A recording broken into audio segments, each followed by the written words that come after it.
लेकिन आपने विकलांग की बात करी, मैं विकलांग हूँ, जा रहा हूँ, मेरे से पैसे मांग लिए, मेरे पास नहीं है। हम देख रहे हैं कि भाई अलग उस स्टेट के अलग रूल है, इस स्टेट के अलग रूल है, तो हमारा संविधान कहाँ चला गया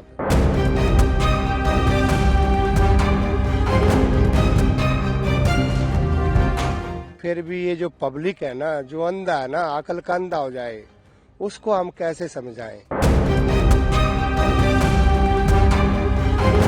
जिसने ईमानदारी पे चलना है तो वो थप्पड़ खा के भी चलता रहेगा। आज सच्चा आदमी जो है नीचे है और जो करप्ट है वो ऊपर है। बस आज का युग ही है, क्योंकि कल युग है।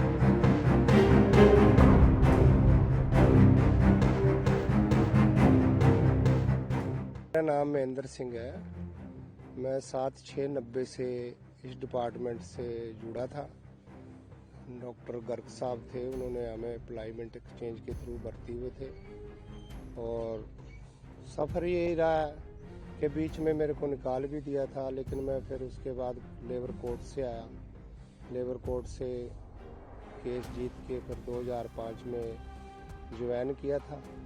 उसके बाद चल ही रहे हैं, तो 2000 में इन्होंने मुझे रेगुलर किया डिपार्टमेंट में।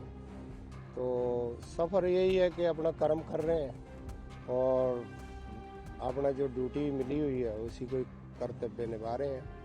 अपना ब्यूटीफुल सिटी जो को इसको ब्यूटी से ब्यूटी बनाने के प्रयास रखते हैं अपने प्रयास में। और जहाँ पे अपना एरिया होता है, हम तो अपने एरिया की फुल पावर से अपने आप भी, अगर मेरा वर्कर नहीं होता तो कई बार मुझे भी अपने आप करना पड़ जाए, कर लेते हैं। जैसे छुट्टी चले गए, कोई मेरा वर्कर बीमार है तो उसकी सहायता के लिए आप भी लग जाते हैं, क्योंकि हमें भी सफाई कर्मचारी से ये एसजे की पोस्ट मिली है। नहीं तो कर्म जो है अपना तो यही है कि भाई अपनी ड्यूटी को ईमानदारी से और अपनी प्रेरणा से जो है चलती करते रहना चाहिए। इसी का निर्वाह कर रहे हैं और कर रहे हैं, करते रहेंगे जब तक सांस। नहीं, जैसे आप पे ये जो आपके साथ घटना हुई, कब हुई, क्या है? ये 86 में हुई थी, 1986 में। ये मैं यहाँ किसान के यहाँ एक गांव में एक दलिद्रता होती है कि गरीबी बहुत है। तो जैसे मैं साजी लगा हुआ था गांव में जिमीदारों के पास, किसानों के यहाँ, तो मैं उनका चारा काट रहा था पशुओं के लिए। तो पहले गांव में क्या होता था, एक दिन छोड़ के बिजली आती थी, तो जैसे लालच होता था रात को ही चरी काट के घेर लेनी, तो सुबह जैसे 4 बजे अपना काटने लग जाना, पशुओं के लिए काट लेना, 2 दिन का 1 दिन का। तो ऐसे काट रहा था, चरी काट रहा था, उसमें मशीन में टोके में हाथ आ गया था, लेफ्ट हाथ, तो सज्जे से बचाने लगा, ये भी खींचते खींचते दब गया था। तो उसके बाद चलता रहा ऐसे संघर्ष। रिक्शा भी चलाई, गमले बेचे, पता नहीं क्या सब्जी बेची, किन्नरों की झोली उठाई, जो भी प्रभु ने जैसा भी करवाया, प्रभु ने कार जैसी करवाई करते रहे और चलते। हाँ, कठिनाइयाँ तो मैं यही कहूँगा, परमात्मा से भी, गुरु महाराज से ये अरदास करूँगा कि भी जिस मार्ग से मेरे को लेके आए यहाँ तक, मेरे दुश्मन के दुश्मन को भी ये मार्ग ना दिखाए। ऐसी परिस्थितियों से हम यहाँ तक पहुँचे हैं। तो लेकिन फिर भी सफ़र ज़िंदगी का अच्छा ही रहा। और मेरा यही मानना है कि भाई जब तक इंसान पे जिसने दुख को भी नहीं समझा, मेरे गुरु महाराज ने कहा था भी अपनी दिनचर्या का लेके चलना। मतलब कि जो हर दिन आप उठते हैं तो अपनी दिनचर्या को लेके चलना, अपनी दिनचर्या को ही देखना भी तुम क्या कर रहे हो, क्या करवा रहा है प्रभु तुम्हारे से, क्या तुम्हें ऑर्डर मिल रहा है, क्या तुम काम कर रहे हो। तो जब अपनी दिनचर्या में रहोगे तो सबको भूल जाओगे, अच्छा ही होगा, है ना। सफाई तो कर्मचारी का क्या रोल देखते हैं आप आज के तो समाज में? सफाई कर्मचारी का रोल बहुत बड़ा है। अगर ये झाड़ू ना चले तो हमारे उसमें भी हिस्ट्री में भी, इतिहास में भी कहा गया, तो ये जो झाड़ू है ना, ये लक्ष्मी का रूप है, क्योंकि जहाँ सफाई होएगी वहाँ लक्ष्मी आएगी। ऐसा विद्वानों का मानना है। और कई झाड़ू से नफरत भी करते हैं। मैं जब सफाई कर्मचारी था तो जैसे पेड़ के साथ में झाड़ू रखती तो कई बोलते थे भाई झाड़ू नहीं रखना, लेकिन मैं भी अपोजिट, कई बार उनसे फिर बहस भी हो जाती थी भाई ये लक्ष्मी का, अगर ये झाड़ू ना चले तो इसमें तो अंधकार आ जाएगा, बीमारियां आ जाएंगी, ठीक है ना। अगर झाड़ू ना चले तो झाड़ू चलेगी तभी तो सफाई होगी। जहाँ सफाई है वहाँ खुदाई है ना। तो जहाँ परमात्मा भी वहीं वास करते हैं, जहाँ साफ सफाई शुद्धता होती है वहीं आएगा, गंदगी में थोड़ी आएगा। नहीं, आपने बताया 1990 में भर्ती हो गए। जी, हाँ जी। तब से लेके चंडीगढ़ में अब तक क्या 90 में म्यूनसिपैलिटी नहीं थी, 90 में एडमिटेशन था, ठीक है ना। DHS के अंडर थे हम, फाइनेंस सेक्रेटरी थे हमारे अधिकारी उस समय। ये 96 में नगर निगम आया, 96 में बना, तो 96 में उधर गए हैं। जितने भी जो रेगुलर थे वो डेपुटेशन पे गए हैं, और जो डेली वेज थे या जो वो ऐसे चले गए। तो बदलाव देखो, जो बनी थी, कोई भी बनाई जाती है, बनाई तो सुख सुविधा के लिए, पब्लिक हित के लिए बनाया जाता है। लेकिन अब बदलाव तो मैं क्या कह सकता हूँ, आप ही देख रहे हैं, ठीक है ना। बदलाव पॉलिसियों में बदलाव आया, लेकिन और कोई बदलाव नहीं आया। जो पॉलिसियाँ अलग से नई पॉलिसियाँ लेके आ रहे हैं, अंगेस्ट है, ठीक है ना। पब्लिक की अंगेस्ट है, वो पब्लिक की भलाई में नहीं है, कर्मचारी के भलाई में नहीं है, ठीक है ना। अंगेस्ट आ रही है। और कुछ ठीक भी है, जैसे कुछ कामचोर है, ठीक है ना। जो कामचोर है उनके लिए ठीक भी, उन पे प्रतिबंध लगाने के लिए ठीक है। और जिसने ड्यूटी करनी है ईमानदारी से, उसके लिए तो जो मर्जी पॉलिसी बना लो आप। जिसने अपनी ड्यूटी पे सही रहना है, ईमानदारी से रहना है, तो उसके लिए कोई पॉलिसी उसका कुछ नहीं बिगाड़ सकती, ठीक है ना। जी सर। आज के युवाओं में जो विकलांग भी नहीं है, सब कुछ ठीक है, फिर भी मानसिक तौर पे वो देखो हम जो है अपने आप, एक गाइड जो होता है ना, गाइड, जिसको गाइड मिल जाए ना, चाहे वो पैरों के बिना। मैं अब देख रहा हूँ संसार में, जब से अपना सोशल मीडिया आया उससे देख रहा हूँ कि मेरे से भी ज़्यादा विकलांग है, और वो मेरे से भी अच्छा कार्य कर रहे हैं, किसी से अपने ऊपर निर्भय है। जिसकी एक लात भी नहीं है, दोनों हाथ भी नहीं है, ऐसे भी हैं। ऐसी बच्चियां हैं जो अच्छा काम कर रही हैं, पढ़ लिख रही हैं। तो मेरे से भी, मैं तो कुछ भी नहीं हूँ, मेरे से भी ज़्यादा विकलांग है, और वो अपने आप ही निर्भर है। लेकिन एक सरकार की पॉलिसी है, एक सरकार लेके आई है, विकलांग का डिसेबिलिटी का सर्टिफिकेट बनता है, उसमें किराए में जिसका भाई 100% हैंडीकैप्ट है तो उसका भाई किराया फ्री होगा, बस में हो ट्रेन में हो, कंसेशन सर्टिफिकेट मिलता है कंटेनर। लेकिन उसमें भी एक ऐसी फॉर्मेलिटियाँ लगा दी गई। अगर हम सपोज करो, मैं हरियाणा से बिलोंग करता हूँ, 40% हरियाणा यहाँ पे से है, चंडीगढ़ के केंद्र प्रदेश के अंदर 60% पंजाब का से है। तो अगर मैं पंजाब की बस में चढ़ जाता हूँ तो पंजाब का वो जो बस कंडक्टर है वो बोलेगा आपका एड्रेस चंडीगढ़ का है, भाई आप इसमें सफर नहीं कर सकते, आपको पैसा देना पड़ेगा। रही बात हमारी CTU की, CTU कहता है, अगर वो कंडक्टर से पूछते हैं भाई मैं चंडीगढ़ का हूँ, वो भी कहेगा जी हमारी लोकल जो बसें हैं उनमें किराया फ्री है, जो बाहर जाएंगी उनमें कोई किराया फ्री नहीं है। तो ये मैं कहना चाहता हूँ, क्या विकलांगता को क्या दे रही है? तो ये कोई कुछ नहीं दे रही है, सिर्फ शोषणाबाजी है। अब मैं हरियाणा वाले में चढ़ जाता हूँ बस में, हरियाणा की बस आ गई तो मैंने जाना करनाल, तो मैं अब उसमें बैठ गया तो वो भी कहेगा जी आपका चंडीगढ़ का डिसेबिलिटी सर्टिफिकेट एड्रेस है। तो क्या मैं ये कहना चाहूँगा, 60% तो ले रहा है यहाँ पे पंजाब का, और 40% ले रहा है हरियाणा।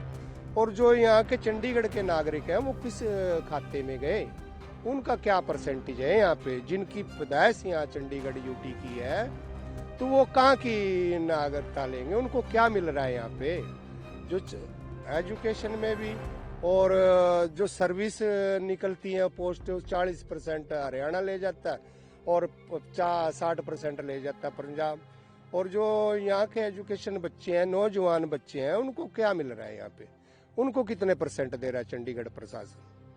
तो मेरा कहने का भाव, लेकिन बातें कहने को बहुत है, लेकिन तात्पर्य मैं सफाई कर्मचारी हूँ, मुझे सफाई कर्मचारी के रिलेटेड पे बात करनी है। लेकिन आपने विकलांग की बात करी, मैं विकलांग हूँ, जो मैंने आपको बोला इसमें एक भी अन्य झूठ नहीं है।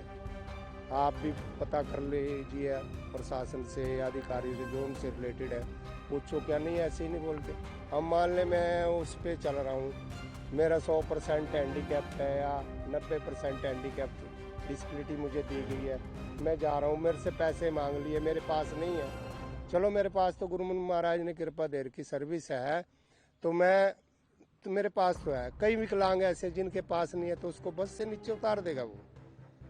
तो ये सरकार की, अब इन्होंने क्या कर दिया था, पहले क्या था कि किसी भी स्टेट का विकलांग आके कहीं भी बेनिफिट ले सकते। 2002 से लेके आए कि स्टेट बाय स्टेट का ही बेनिफिट ले सकता है। लेकिन एक विकलांग जो है, विकलांगता ये तो सबके लिए है।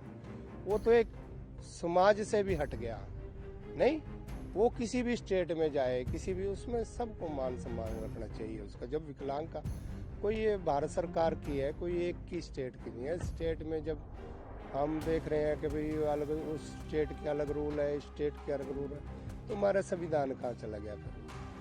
तो सब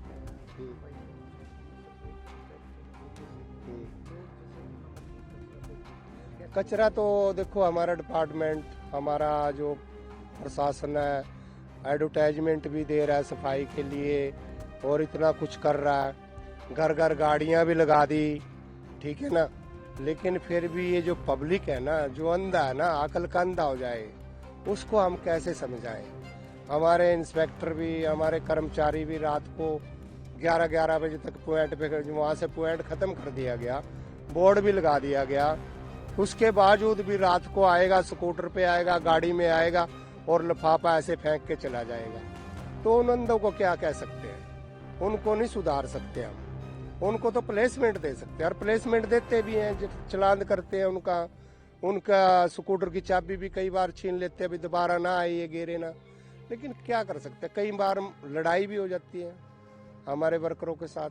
जैसे अब रात को है, आ गया कूड़ा घेरने आया, वर्कर खड़ा भी, यहाँ कूड़ा नहीं डालना, वो उसने शराब पी रखी है, तो वो उस हाथापाई पे भी उतर आता है। तो ऐसे ऐसे बहुत कुछ देखने को मिल रहा है। स्वच्छ भारत बहुत अच्छा मुहिम है, बहुत अच्छा चलाया, लेकिन ठीक है, बहुत अच्छा है स्वच्छ भारत। हाँ, नहीं, लोगों की भागीदारी मिल रही है, लोगों की बहुत भागीदारी मिल रही है। कई मैं देखता हूँ यहाँ पे लेक पे, जैसे मेरी ड्यूटी है, कई बेचारे बहुत अच्छे लोग हैं, अपने आप भी कागज पढ़ा हो, अफसर है, वो अफसर से रिटायरमेंट हो, अगर अपने आप भी कागज पढ़ा हो तो डस्टबिन में डाल के चला जाएगा। कई ऐसे ऐसे बहुत, तो वो भागीदारी है। अगर मैं मान लो मैं यहाँ से जा रहा हूँ किसी रोड से, तो मुझे गंद मिल गया, तो मेरा भी फर्ज बनता है उसको उठा के साइड में रख देना। और हालांकि मैं तो इससे रिलेटेड हूँ, कहीं भी मिल जाए कोई दिक्कत नहीं होती, बस मैं सुनता हूँ और करता हूँ, बस इससे ज़्यादा कुछ नहीं है। फोटो फाटो भेजनी पड़ती है, तो जैसे आजकल फोटो भेजनी पड़ती है, सुबह फोटो भेज देता हूँ, ज़्यादा मैं इतना ही करता हूँ बस।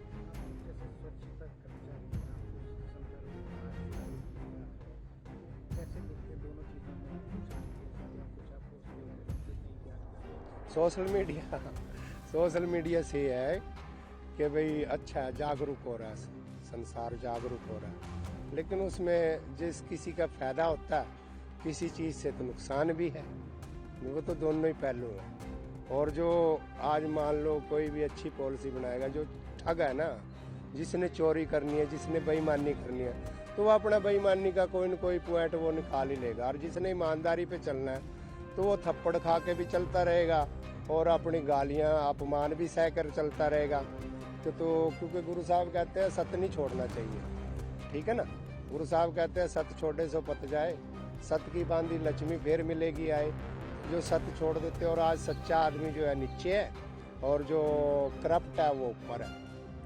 बस आज का युग ही है, क्योंकि कलयुग अब बचपने में आ रहा है, ठीक है ना। और ये टाइम कलयुग है, जैसा करोगे वैसा। और आज किसी की नज़र से हम बच नहीं सकते, कि आजकल इतनी टेक्नोलॉजी आ गई है, इतने अगर हम कहें तो हम तो कोई अच्छा काम कर रहे हैं, कोई बुरा काम नहीं करते, और हमें कोई देख नहीं रहा, तो हम ये भूल जाएं भाई हमें कोई देख नहीं रहा। ये जो इतने बड़े बड़े रडार छोड़े हुए हैं तो वो हमें सब कोई देख रहा।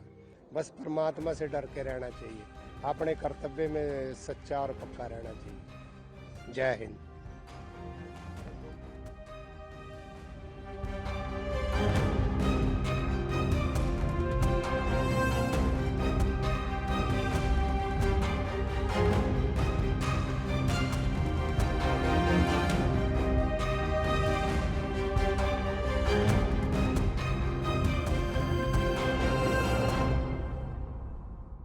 देश और दुनिया की तमाम बड़ी खबरों से जुड़े रहने के लिए लाइक करें, सब्सक्राइब करें यूट्यूब पर सच को हिंदी चैनल और बेल आइकन दबाकर पाएं लेटेस्ट अपडेट सबसे पहले।